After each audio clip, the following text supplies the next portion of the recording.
Are you looking for a new survival horror title? Do you enjoy open world sandbox environments?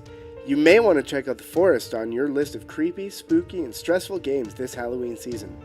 I mean, you don't want to buy The Forest yet, you'll just want to check it out, because unfortunately, The Forest is a very rare case where launching the game in early access has done it no favors.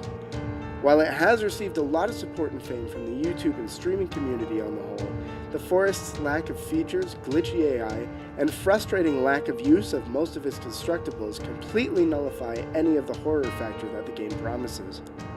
Set on a deserted and thickly forested island, you take on the role of a plane crash survivor who regains consciousness long enough to see a small child taken right in front of you by a tribal man.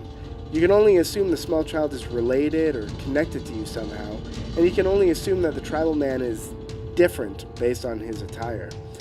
You are then thrust into this open world, scavenging materials from the plane crash, campsites, and the trees themselves by day, and trying to avoid the things that go bump in the night by night. Sounds pretty creepy, right? Unfortunately, wrong. While the setting of this game is gorgeous and the atmosphere will be extremely creepy, the fact that most of the AI is so broken ruins the suspension of disbelief quite early on. It's hard to be scared of a naked tribal cannibal when instead of surrounding and beating you to death, they glitch out on a torch and a mass of 10 of them get stuck together in mid-air to forever haunt your campsite in their silent and harmless presence.